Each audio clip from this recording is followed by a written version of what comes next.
Welcome to the Grow Ortho live stream. I am one of your hosts, Zach Dykes, joined by Zeta Newton, one of HIP's very own practice growth advisor. Welcome to the show, Zeta. Thank you, Zach. I appreciate it. Guys, let us know where you're watching from and that you're excited about today's live stream, because we got an interesting one and an exciting one planned for you. We'll be discussing how to go from roadblocks in your practice to growth with focusing on your team and your leadership. Talking to you, doctors, your leadership. And we'll also be taking questions from you in the second half of the show. As you have questions, go ahead and put them in the chat, and we'll make sure to get them answered in the second half of today. So let us know how you're doing. Zeta, how's everything going for you? Good, busy. It's almost Q2 and having a lot of great conversations with a lot of great teams. Awesome. Well, we've got a few people. It looks like somebody's in Rome over on the vertical stream. Someone's in Berlin, Germany. My gosh, I can speak, y'all. Guys, welcome. We hope that you're doing well today. We got an awesome one planned. So before we get into everything, Zeta, let us know, like, what is your, your role? Like, what do you do at HIP, and what is your experience within the orthodontic industry? Well, as a practice growth advisor, that's what I do here at HIP. I speak to teams, I speak to doctors, COOs, everyone and anyone. We talk about internal structures, things that are wins, things that are opportunities, a little bit of everything. Every day is different. And that's part of what I love about it. And as far as my background, I've got about 18 years in the field. I started in general dentistry and then moved to periodontics and then to an orthodontic and pediatric group that was quite large. And now I've got the joy of being able to serve a lot of doctors across the U.S. working with HIP.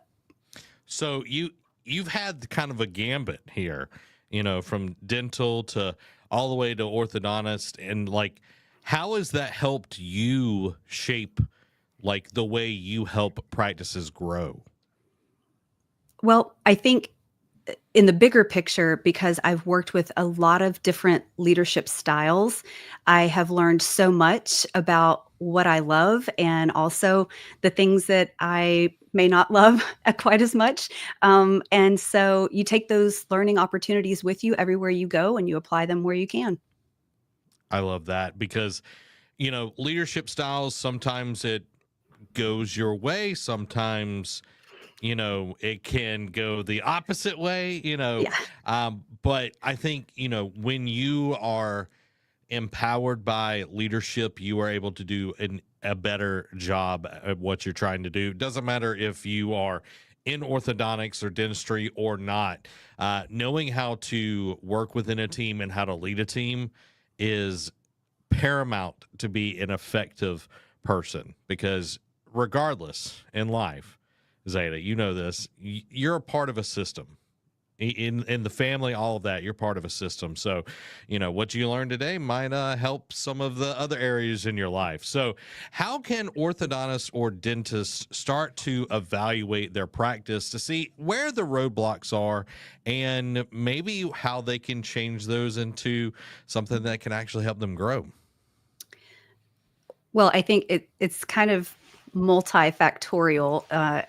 And I think that it's more than just KPIs. It's more than just the numbers. And even though, the old expression, numbers don't lie, they're just not the full picture. And we can't do anything without people. And so I'm really excited that we're talking about this today, because it does start with leadership. It starts with, how we look at the team, and are we looking at the team through the lens of, is everyone here to help?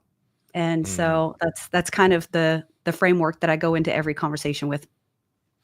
Yeah, because a lot of people, they show up and it's, as Dave Ramsey likes to say, there's a lot of people that have JOBs. It's only a job to them.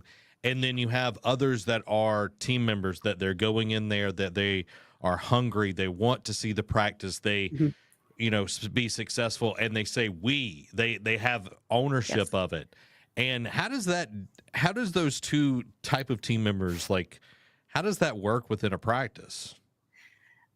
Well, it's not always the easiest thing to spot necessarily, but what I I'll tell you, before we jumped on, I looked up the definition of human capital and just the word capital in general, and it's an asset that adds to the long-term worth of a corporation, and I love Mm, that because I think that that in and of itself is kind of a lens, and so it doesn't matter if you get to observe someone's behavior like ongoing or if it's kind of sporadic because the doctor and the office manager, whoever the leadership is, may not always get to see every single thing that yeah. that employee is contributing or not.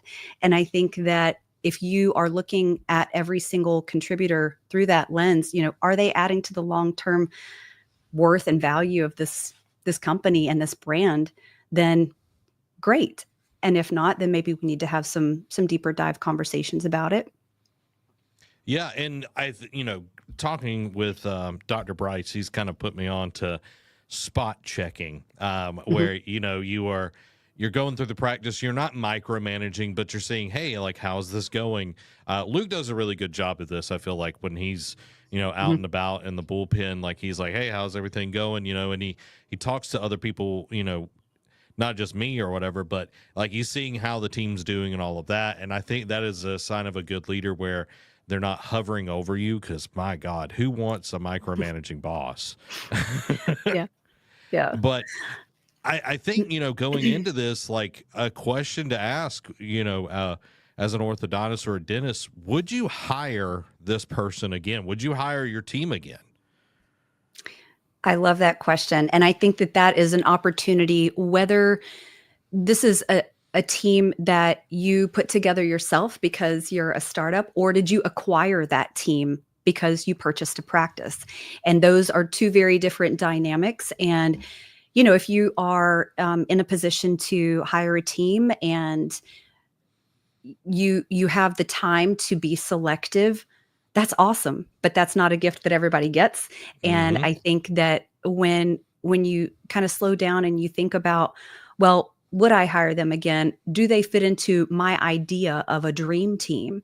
And if I had a dream team, what would that look like? How many people is it? What would they do?" Um, and I think that sometimes if that's never been modeled for the leader, whether it's the practice owner or the doctor themselves, if it hasn't been modeled and they don't know what a dream team looks like, that's kind of a hard ask, right? And Yeah. so, yeah. But I also feel like if you had it to do over again, if you have an existing team or a team that you've had for quite some time, then I think there's just some self-assessment pieces that you can use that are a pulse check. And I know that everybody likes to do, the annual review process. And that's something that some people really look forward to and some people really don't. But I think that it can be easier than just once a year. It can be more casual, it can be more organic. But I do feel like the would you hire them again question needs to happen more than once in a relationship. And I Yeah. think that, yeah, I think that, keeping a pulse check on where someone is today versus where they are in a couple of months is important to take stock of, and somebody's gotta be driving that ship. Somebody's got to be aware and thinking about, "Well, Sally was fantastic. She was the dream team, part of the dream team 3 months ago, but what's going on now?" Well, maybe Sally's got some things going on, and, I think you have to be engaged as a leader Mm. and having conversations, and, sometimes those need to be structured and intentional. Yeah, I think that is a point and a thread that people need to be aware of because people change due to, they could have had an argument before they came to work. They could have a sick family member. They could be overdrawn in their bank account. It could be a myriad of things going Right. on. And that could be, it could be a day, it could be a week, it could be a month. And when you're a leader, they're not just an asset in your business, they're a person. Mhm. And when you take them aside and be like, hey, I've been seeing these things and, this is, I might be reading this situation wrong or whatever, but it seems like you're a little bit like you're struggling. What's going on? Like that right there, showing that you care about them, not your numbers are down and you're not productive Yes. or whatever. Like that is going to make them close up like an armadillo. You know what I mean? It's like they're going to try to protect themselves, and that's when they're going to go into people pleasing, or they're going to blame somebody, or they're going to be a computer, or all of these things. And you're not going to have them level with you. But if you come to them with care and kindness, then you can see the right thing. You brought up, like building a team. For a lot of orthodontists, they've been in residency and, they're coming out, they're starting their own practice, and they only have like a certain understanding of what the practice needs. Yeah. It's like, oh, well, I need a clinical assistant and I need, maybe a front desk person.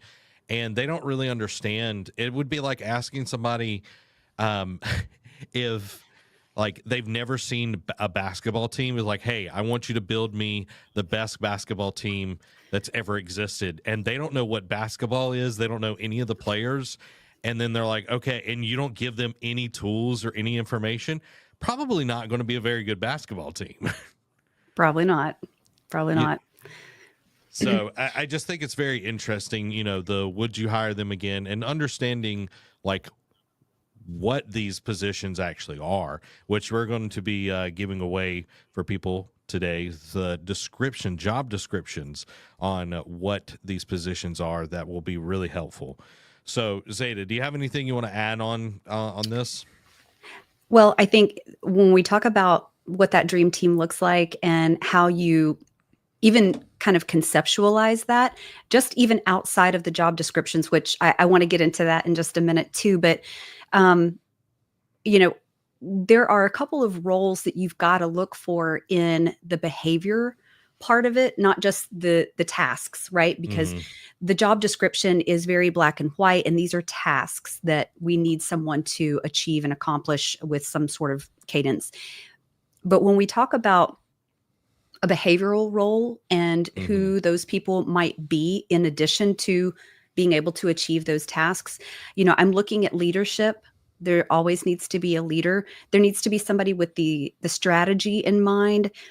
You've got to have the team players, the ones that are kind of the rah-rah, right? You got Mm-hmm. to have the people that are behind the vision, but also, you've got to have people that can help innovate and people with fresh ideas. And so if you feel like you haven't maybe paused and taken a look at your current team and identified who those people are, then maybe it's time to do that. Maybe they are untapped resources. And I think that evaluating the team that you already have and valuing the team that you already have and looking to them for their skills and their strengths that maybe you haven't leaned into, maybe it's time to do that too as a part of the kind of ongoing appraisal process and pulse checks. Yeah, and it's a daily thing. It's like, how would I rate this person? And it's not in a, oh, well, I'm trying to cut my overhead. Like, you're not looking to fire people. Right. It's like, okay, now if they're at a 1 and they've been at a 1 for 3 years, Right. loyalty only goes so far. But to your point, it's like, okay, if y'all ever I highly suggest anybody read the book by Jim Collins, Good to Great. And he talks about Mhm. a bus, and you have all of these seats on the bus, and you have to find the right people to put on in the right seats. And when you have Yes. all of that in place, man, that thing just hums. It goes to the right That's place. It right. does all the right things. And that's your practice. Like, what seats do you have open in your practice that needs to be filled? And can you fill them with the people that are an 8, a 9, or a 10 in your practice already? Mhm. I think that's valuable to actually again pause and say who's in these seats and could they be in a different seat that would serve them better, which ultimately you're going to get better results from that team member, but also the buy-in that they have knowing that they've got a place with you and that Mm-hmm. you have seen this skill set in them. That's tenure. That's where you get that job satisfaction. That person is really bought into you and your vision and what they see their future to be with you. And I think that that's something that is kind of a gray area. It's not really, again, it's not about numbers, even though numbers don't lie. They're not the whole story. So somebody could be achieving great KPIs, but are they happy doing Mhm. that particular job? And I think that you're also right. Luke does a great job about talking with the team about their strengths and what they're excited about and what they want to participate in. And I think that that's something that everybody can do, no matter what the business model is. Taking a look at your internal team and the assets that they have, the skills and the strengths and the things that make them jump out of bed every day. I think it's important to take a look at people like people, just like you said. People Yeah. are, yeah, they're human and they have real feelings and they have real skills that you may or may not get to see based on the job description they currently hold. Yeah, and you're essentially calling them out into a deeper place. They're in the shallow end, and it might be, let's say, someone that, and they could have been a clinical assistant and they crushed it in that, but they they're getting kind of restless. You can tell when somebody's a Hmm. little restless Yes. in their job, and it's like, okay, well, maybe they would make a really good treatment coordinator because they already Yes. understand the treatment side of things. So I'm not going to have to get them up to snuff on that side of things. All I have to do is prep them a little bit on how to present fees and, handle objections and all of that. And then you plug them into that seat in your practice, and you have a treatment coordinator that's already a rock star, take them under their wing, and then boom, you have two treatment coordinators that are going to be able to crush it then. And then that person's happy, and then they're there for 15 years because you Exactly. saw what they could actually be instead of just in this role that they're good at, but they're not wanting to be there. Exactly. If it doesn't make them excited to come to work every day, I know we see all the memes all over social media about how you feel about Monday and, Yep. the things that keep people bought into their roles. This is part of how you do that. This is part of the conversations that we all need to have as leaders and even as peers. When we recognize a peer as being excellent at something that they need to hear from someone else. I see that in you. And I think sometimes having those team players, those are the people that you need so much because they're the ones that are the rah rah. They're cheering on the leadership and the initiatives, but they're also cheering on their peers. And so if you don't have some cheerleaders on your team, you need to find some real Yeah. quick. And, to the sports analogy, we were talking about a basketball team Yeah. earlier. I think about one of the most important players that has ever walked the planet, and some people are going to be like Michael Jordan. No, Scottie Pippen. He was a team player, Yes. and he was pivotal to the success of the Bulls during the 90s. Without Scottie Pippen, because we saw it before, Jordan didn't make it all the way without Scottie. Hmm. Before Scottie ever came to the Bulls, they struggled. And once Scottie was there was some firepower. And then they brought in Rodman and all. I can go deep in this, guys, but that's what you need on your team. You need to have those role players. They know their Yes. role, they're comfortable in Yes. their role, and they're good at their role, and they're ready to go at it every time they walk in the door.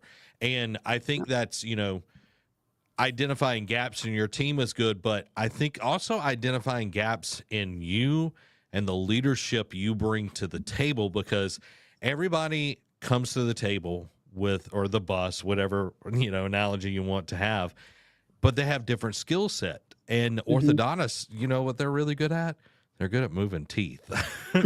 You know what I mean? So it's like, Yeah. are Yeah. you a natural born leader? You may be, and that's awesome. This is going to be easier for you, but you also might not be. So, Zeta, how can like an orthodontist? You've worked with a lot of doctors. Like, give me a little perspective on that. How have you seen, an orthodontist grow or a doctor grow in their leadership? That's a great question, and it's going to look a little different depending on like what the dynamic is. But what my very first practice experience was with a doctor who loved clinical, but wasn't as great with leading people, but he was super duper nice. And I'm still in communication with that doctor. And I knew that in my role working alongside him, I could tell that what he really needed was the structure.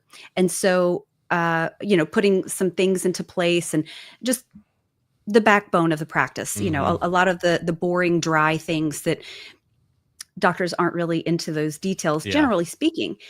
So what the doctor probably needs to be thinking about are the key players. If you're new to a practice that you just acquired, do I Mm-hmm. have that key player? Do we have those systems in place, or do I need to find that person? Because if you know that that's not your wheelhouse, and maybe you don't know that that's not your wheelhouse until you find yourself in, business ownership, what I would recommend is some self-assessing and really looking at where do you fall in the ability to get into the fine details, because for straightening teeth, you're going to get into the fine details clinically, but when you come in every day, you have to come in with intention. You turn on the lights, you turn on the music, you turn on the compressor, and you unlock the door and you're ready to see patients. But that's not the whole story. There's a lot going on behind the scenes. You've got someone that needs to be driving AR. You've got to have somebody that can think in terms of finance and those fine details. But then you've got the experience that you've got to put out there for, your brand and how you want to be perceived in your community. What does that need to look like? And you as the leader set the tone for that too. So it's a lot to take on for a new business owner, but this is where a lot of times the conversations that the practice growth advisors are having are consultative, in that we're kind of getting a pulse check for who do you have in the practice, what gaps are missing, and is there someone leading? Because if someone isn't leading, if it's not the doctor, if there's not enough hours in the day, or they're only there a couple of days a week, they're still serving as an associate, that's okay. We just need to have somebody driving the ship so that you can do your best clinical work.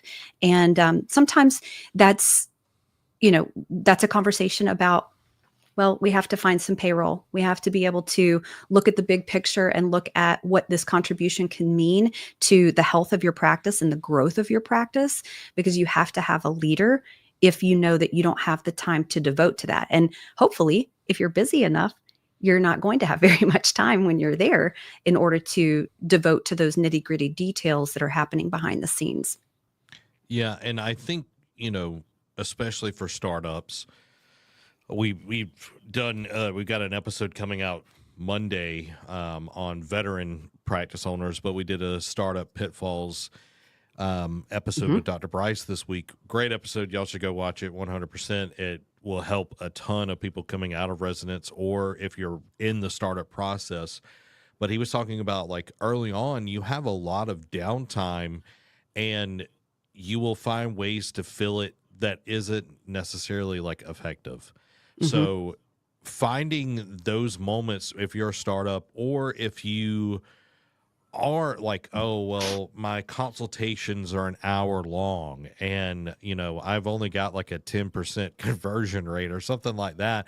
It's like, okay, how can we think about this and utilize my time better as a doctor? Yeah, I think that you mentioned something just then that is going to be pivotal, and that is the business acumen piece. Mm-hmm. And, I won't go down the rabbit hole of accessing your data from your PMS, because that's a whole different conversation. But I think the knowledge of, I'm seeing this many patients, I'm starting this many that we're ready to start, and knowing what that case acceptance rate is, and knowing industry standards, and having a good idea of what's the goal. I think that's important to talk about too as a Mm-hmm. business owner. And um, you know school is an incredible experience. It's a learning experience for anyone, no matter what you're pursuing. But clinical roles like, orthodontists and dentists and pediatric dentists and everyone that are spending all these years getting an education so that they can come out and do beautiful clinical work and live out their professional dreams. This is a piece that can tend to get in the way of success right out of the gate if they don't have a knowledge of, well, these are the metrics that matter the most. These are the ones that I can impact, and here's how I do that. And they need someone to typically be alongside for the ride to keep them looking at those numbers, help them to assess how they're doing. And I think that that's a pitfall for a lot of startups, but also even an acquisition. When you come into, a practice that you've purchased that maybe you aren't familiar with that software that they're using, and you're relying on the team that is existing there to help you. And that's okay too. And I think sometimes allowing yourself that vulnerability to say, I'm a clinical whiz. I'm fantastic at clinical work, but business acumen is where I'm going to lean on you and your expertise for, an office manager or even a treatment coordinator who is kind of wearing dual hats. And that's something that you also find in startups where you've got a couple of key players and they're wearing multiple hats. And that is, that's something that, we see a lot of as PGAs. We talk a lot about how to balance that and what do those roles need to look like, and how do we plan for the growth of the practice around those pivotal team members, which goes back to those job descriptions. Yeah, and as you grow or, taking on an acquisition, it's like calibrating and evaluating, I think, is super important, because when you come in, coming from a band directing side of things, when somebody would take on a new band, they would want to change everything. And I feel like NFL coaches are kind of the same way. They want it to be their thing. And it's like, okay, that's awesome. You're going to come in and you're going to make it your practice. You're going to change the name, whatever.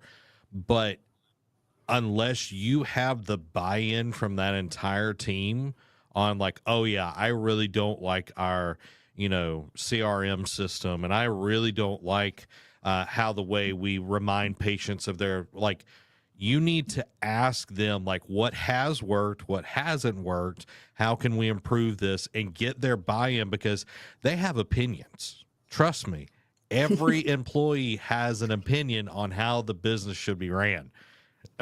that is just how it goes. You are right. And if you get that, even if you don't take and implement their suggestion, you listen to them. Because if you come in and you just change everything, they're going to be like, "Oh, this guy or this lady doesn't know anything. They're ruining this practice." And then you've got majority of your staff quitting on you, and you don't want that, because then you're having to hire. So I think that's something to really consider, is like, how are you going about going in, evaluating, and calibrating the office to your needs? Yeah, that's kind of a tricky thing too. And I actually went through something, well, on the receiving end. I was one of those employees that was tenured, that had been with the practice owner since he opened the practice, and grew with that practice for a few years before it was sold to another clinician. And during that process, the team they're seeking approval. That's how I'll put it. Right? They want the doctor to appreciate them and value them, even though they've just purchased this practice. They don't necessarily, the doctor doesn't necessarily know enough about you and the time that you've put into this practice and your heart and how much you care. And so that's kind of a tricky thing to navigate for the new owner. And I agree with you that taking the time to get that pulse check from the team about, this is where we are. Where would we want to be? Here's my vision. How can you help us, get where we want to go? Because I need you here. I want you here. And you're right. The NFL reference, anybody who knows me knows that I'm not a sports fan necessarily, but I did a little research looking at, how an NFL coach, especially one that takes on a team that's already in place. What do they do? How do they navigate that? And there's an assessment period where you're not just looking at numbers at how Yeah. someone performed, you're watching them, you're talking to them. And I think that that's the name of the game. It's all going to come down to communication and how you approach people. And if you approach them with sincerity and a true listening ear to get that assessment. And during the transition for, and I'm going to get to these job descriptions, I feel like that is actually a tool that, if I can make just a quick recommendation, those job descriptions can be almost like a checklist for anyone who's trying to determine where those gaps are, who's leading, who's maybe pulling more weight than others. And sometimes, we have to be honest, there may be teams in place where someone is carrying entirely too much and maybe they're feeling overworked or, whatever the dynamic is. And we want to avoid those pitfalls too. And when you're trying to assess a situation, use those job descriptions. Have them write their name beside every single task that they're performing. And you're either going to see one of two things. You're going to spot a trend where everyone is in the seat that they probably belong in based on the tasks that they're performing. Or you may find that someone is carrying tasks that maybe don't necessarily make sense to their role, or maybe they don't necessarily need to be doing those particular tasks because they don't enjoy them and they don't really fall within that job description. So it's an assessment tool, so to speak, even having the job description. And if you've never looked at job descriptions and you're a smaller practice, that's okay. That's what these tools are for, to kind of give you those guardrails to know this is this set of tasks, this is this person's set of tasks. And that also, believe it or not, people want to be led. People want that direction. They want to know, okay, these are my responsibilities and I'm crushing it. Because if there's no real job description, there's probably no real accountability, because everybody's kind of doing a little bit of everything, if that makes sense. There's frustration as well in that, Sure. because frustration is just a lack of understanding. And, if you're coming in, it's like, okay, if you bought a practice, it's been running for 20 years and it's like, well, Susan does all of these things. And it's like, well, that's not Susan's job. Hmm. And it's like, you might be like, hey, Susan, what are the things that you do that you really love? Hmm. Oh, well, I love X, Y, and Z. Okay, what are Yes. the things that you don't fully enjoy? Oh, well, I really don't like, you know, calling the treatment column, trying to get people back in. It's like, Yeah. okay, awesome. Then okay, I know she is going to hum like a well-oiled machine if she is in these roles. And that just clears up confusion. If you do that for everybody, and it's like, okay, not everybody is going to be doing 100% of the time the things that they love. Okay. Right. Just Right. understand that, because to the NFL coach thing, like when they're out there practicing and they're sweating, I'm sure nobody's like, man, I really love practice and I really love sweating out here and getting hit and all of this. No, what they love is they love the actual game. They love doing the performance, if you will. And that's the same thing. It's like, yeah, they might not like doing records, but guess what? Records is an integral part of the Yep. business. They might not like having to, follow up so many times and get somebody in within 72 hours, but that's serving the patient, that's helping the Hmm. practice grow. And I think that's really important just to know. It's like, once you know, it's going to be so good. Yeah. And I think something that you said, I do want to say that there is no perfect job. There are going to be things within every role that aren't something that you love.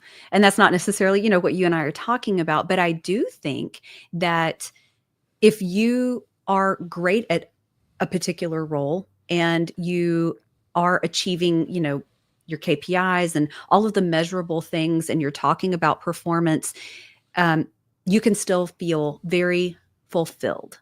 Hmm. And that's what we're really coming down to on, you know, job happiness, tenure, keeping people around and letting them see the vision. Um, it's funny when I think about the NFL coach piece, and you were talking about being hot and sweaty and, working so hard out on the field to practice. When I take that back to maybe what that might be for a practice, that maybe they see patients very early in the morning. And so the team has to be there very early. Well, you know what? I'm sure that there are days that that's not always fun, but is it nice when you're able to wrap up at, 3 in the afternoon from time to time, and the benefits that that may bring you in terms of family and work life balance, and having an afternoon off from time to time. Things like that are where, again, it's a bit more gray when you're talking about job satisfaction, but these are assessment pieces too that come from conversation that is held with the intent to inspire and keep people motivated, and also, see where they are, so that not only are they going to be happier in their roles, but also you're going to get that performance that you're hoping for. That's ultimately the the takeaway goal. Is we all want everything to work smoothly. We want people to be happy, generally speaking, but we want to get the results. Yeah. And something you said earlier, you were talking about like acquisitions, and what you just said reminded me where like they're wanting, confirmation from the doctor that they're doing well and all of that. And as a doctor, understanding that, it's like they want to know and make sure that they're going to have a job. Mhm, Because when someone comes in, someone new and all of that, that is a scary situation when things have been the same. You've had mhm, this person as the leader for 20 years, mhm. however long, 10 years, 15 years, and then there's this big shakeup and that person's no longer there, and you've come in. They're going to be like, "Oh, my world has been shaken. I need some reassurance that this person is not going to throw me to the curb." And yeah, I have felt that personally. And anytime you are navigating change, the more stability that you can kind of interject into that change, the better. People will assimilate, and they're more resilient than I think a lot of times we brace ourselves for them to be. We prepare ourselves for, the shakeup, and it may not be a shakeup at all, but there's a perception there. And so when we talk about the structure, we talk about the leadership, we talk about the vision, and just open communication, but also having some structure behind that. That's where some of those perceptions will quickly be redirected, and that fear will be redirected. And so I think with doctors that are acquiring a practice where they're also acquiring maybe a well tenured team, that is something they need to take very seriously, because this has been that person's career, and Hmm. they care about the brand, and they have cared about their role and their performance. And the quicker that the doctor can step in and put some tools into place to where it's very visible, the gray area starts to subside. Again, we know KPIs. We can pull Hmm. that data. We can see it in the PMS, or excuse me, if they're using Gauge or something like that. We can look at those numbers all day, but it doesn't tell the whole story. And some of the tools that we were just talking about with the job descriptions for front desk, treatment coordinator, office manager, even the dental assistants, I don't want to leave the clinical team out. And I think a lot of times we talk a lot about the administrative type of roles. And I think even the clinical team, because they're going to be serving that clinician chair side, and knowing what the chair side expectations are, that can't be overlooked too. And knowing what you like and what you don't, and even changing your tools when you come Hmm. into a practice acquisition, and changing the type of materials that you're using. All of these things require some finesse and an appropriate approach. I don't want to derail the conversation to all about acquisitions, but Yeah, I yeah. do think I do think that there's still a space for a conversation like this to be had in a practice maybe that is just now developing a leadership role, and they've been in practice for a couple of years, and not necessarily just a startup. It doesn't have to be just a startup, or just an acquisition. These could be well-established practices that just maybe need to dial it in, get Hmm. some structure, and maybe pan out a bit and take stock of their team, because what you feel like may only be a portion of that until you put it on paper and take the time to go through some exercises like looking at those job descriptions and talking a little bit about self-assessments. And I've got that tool that I think that even the doctor should find some time to do for themselves. There's some Um, great questions in there to make you really think about, well, where have I been? What have I accomplished? And how have I contributed to the overall growth of this practice and the vision, and how many locations this practice has or will have? All of those questions are important to answer with some regularity. yeah, and I think the old adage of whatever is going great in your practice is because of your team. Whatever is going wrong in your practice is because of you, the owner, the doctor, whatever it is. Like, you are the bottleneck to whatever the issue is. And that could be also the leadership that's within there, because back to the NFL kind of like head coach thing, you as the doctor are the head coach. You are the head cheese. I'm a Green Bay Packer fan. So you are making the ultimate decisions. You are, making the staffing decisions. You're making, oh, I don't want to work on Fridays. Okay, that's your decision, but you're also going to be making less money by not working on Fridays or whatever it is. Hmm. But on top of that, you look at an NFL coach, they have an offensive coach, they have a defensive coach, they have a wide receiver coach, they have a quarterback coach. All of these different positions have coaches, and they're people that understand that role intimately.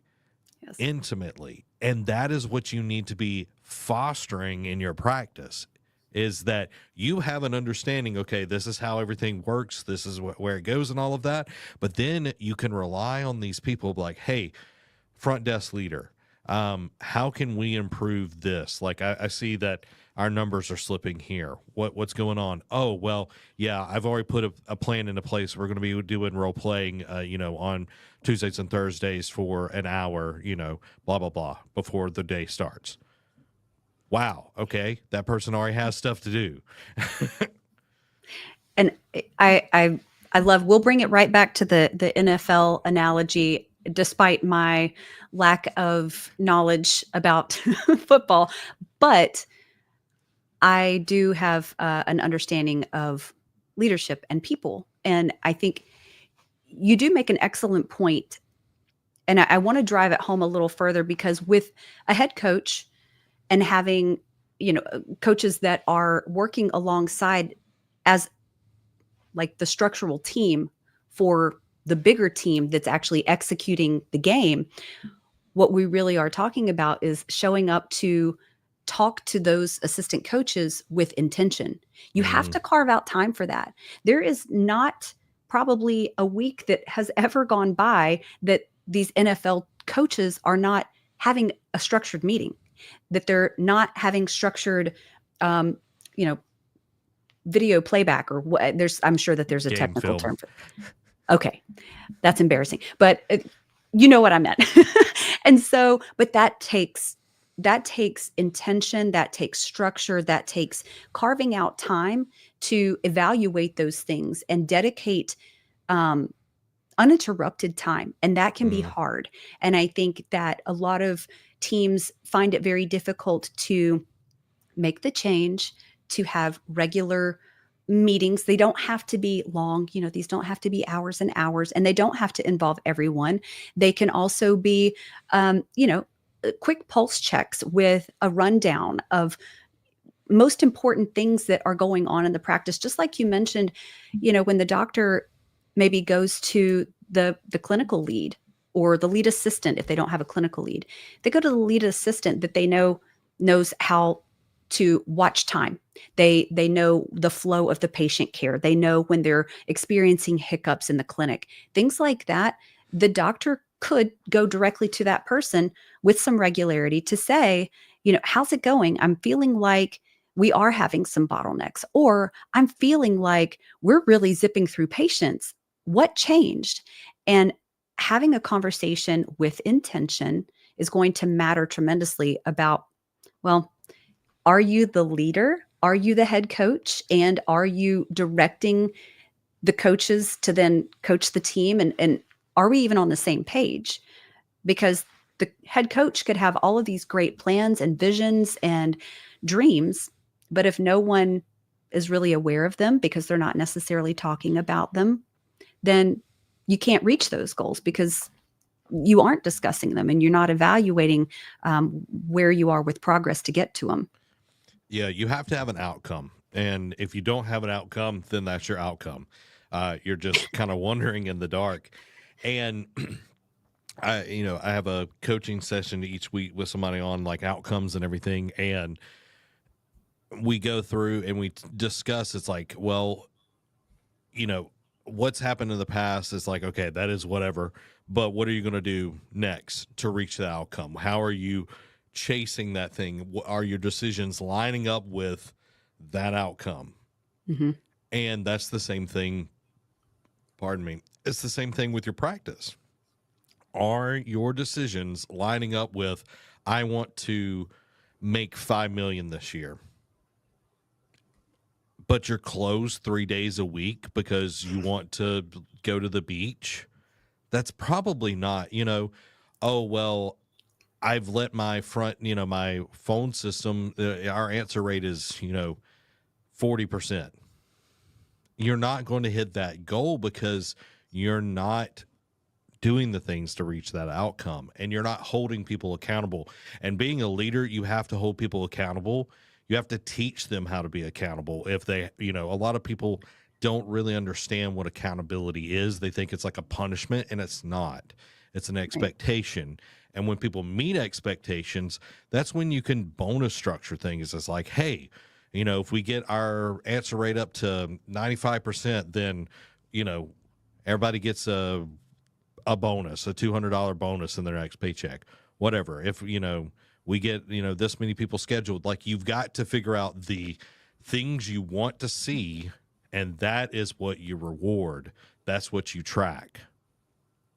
Yeah, I think we need to breathe some fresh air into just the topic in general around human capital and succession planning for scaling your practice, or whatever degree of scaling that could look like. And if you aren't aware of some of the metrics that matter the most, like what you just mentioned was answer rate.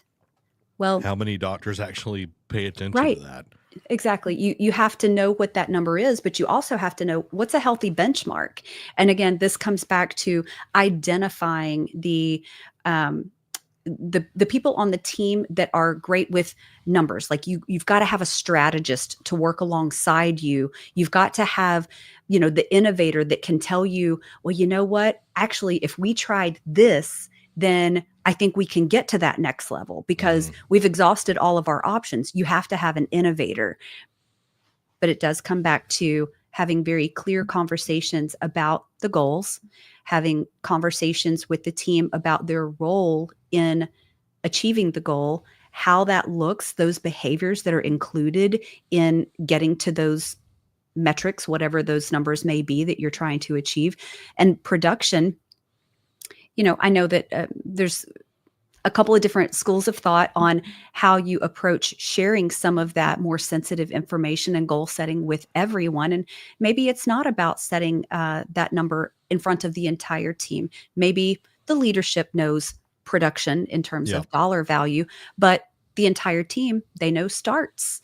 And if you're looking at something more simplistic, it's more digestible.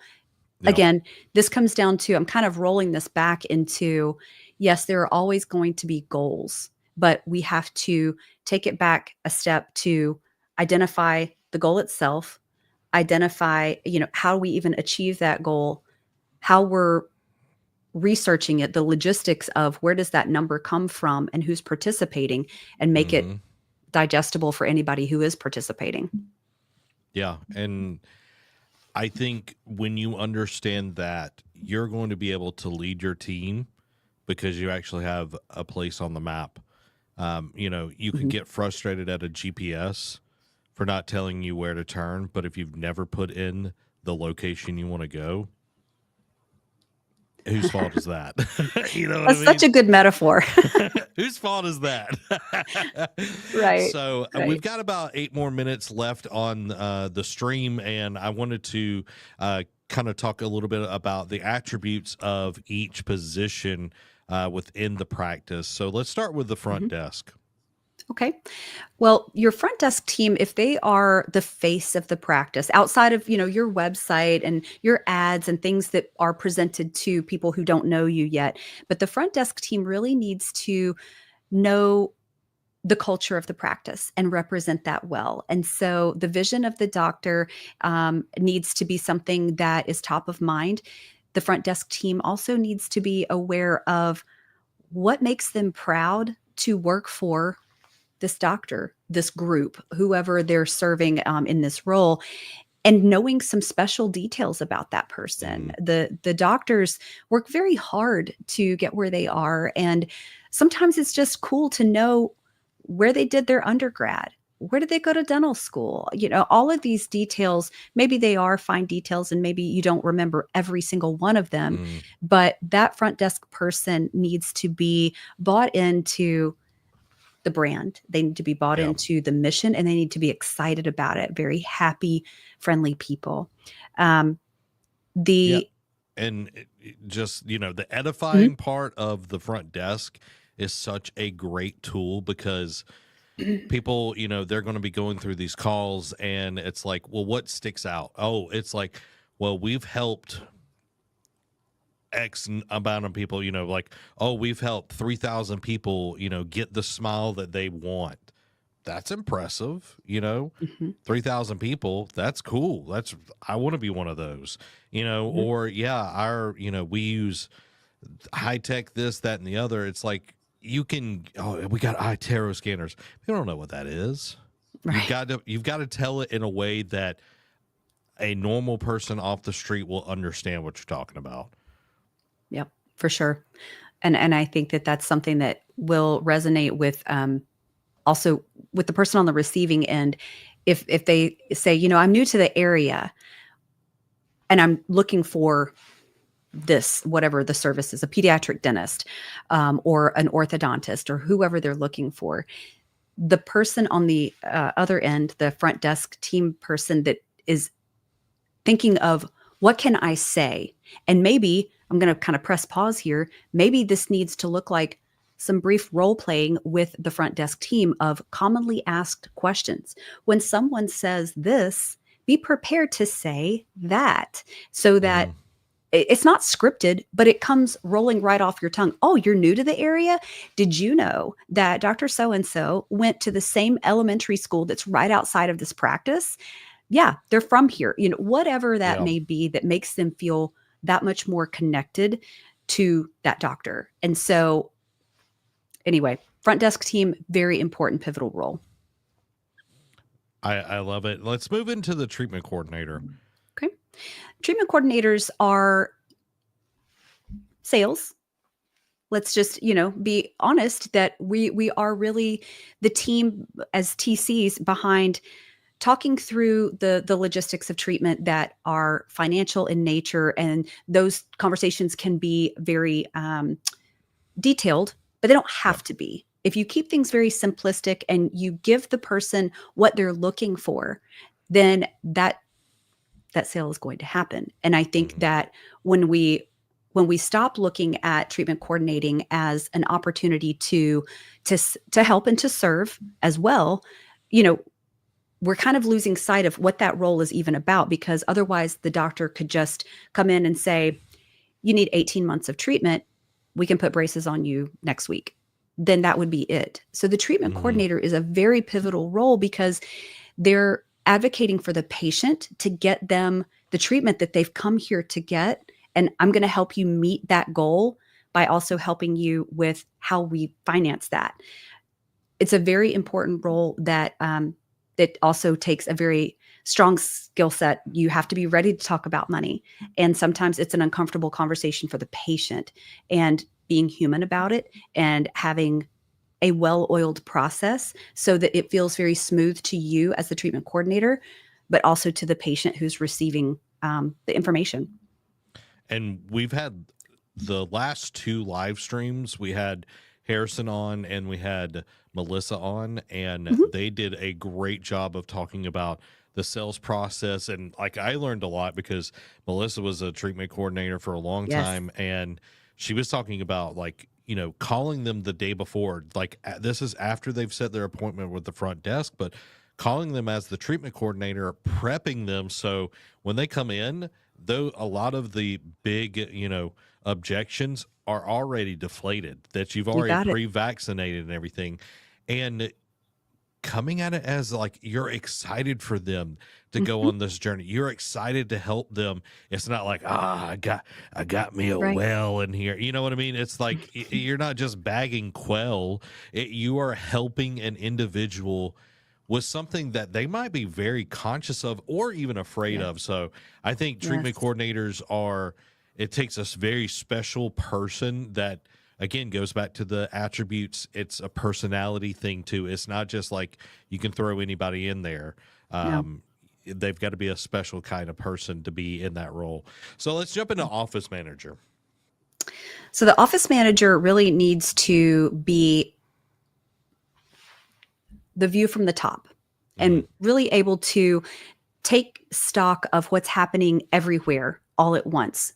But that person also needs to be very organized, and they kind of wear all of the hats. And so that personality type needs to be a chameleon, to be Mm-hmm. honest with you, and be able to meet someone where they're at, no matter what the role. Or also, if we're talking to a patient as an office manager, you have to wear whatever hat is required in the moment, and knowing those different personality types that you're going to engage with. I would say that your office manager needs to have a high EQ. And I would suggest, maybe even going through the exercise of some personality tests with an office manager just to see where their strengths are. But ultimately, they have to be able to read the room, no matter Mm-hmm. what the situation, no matter who they're talking to, and the skill set of being meticulously structured and good with details. It's a big job. It is a very big job, and it's super important for the whole practice to run well and be able to manage all these different areas within the practice. So we've got about 30 seconds left, Zeta. What do you want to kind of throw at everybody to kind of wrap this one up? Well, I think that again, just breathing some air into the topic of human capital and really just taking a few minutes to think through what you want for your team and what you want for your practice is worth every minute that you spend on doing it. And we've got some great tools to help you through that process. And it's not going to take very long. And you got this. Yeah, and for everybody that is here and um, you're looking to fill these roles maybe, or to get the right people in the right seat, we want to give you our job descriptions. I'm putting them in the chat. This is where you can go and fill out your information here, and you will be able to get our job description templates. So when you get ready to fill out, Indeed listing, or you're looking for somebody, you've got that. And if you're wanting to evaluate and calibrate your practice, this is a great place to start with. But everybody, that is our stream today. Make sure to like and subscribe to our weekly podcast, the Grow Ortho Podcast. And we're live every Friday at 3 p.m. Central Time. So if you want to hear more content like that, it's here, and it can help your practice grow. And Mark Twain, he said it best: the secret of getting ahead is getting started. So get out there and get started making the changes you want to see in your practice now. This has been Zach. And Zeta. Thanks for listening to the Grow Ortho Podcast.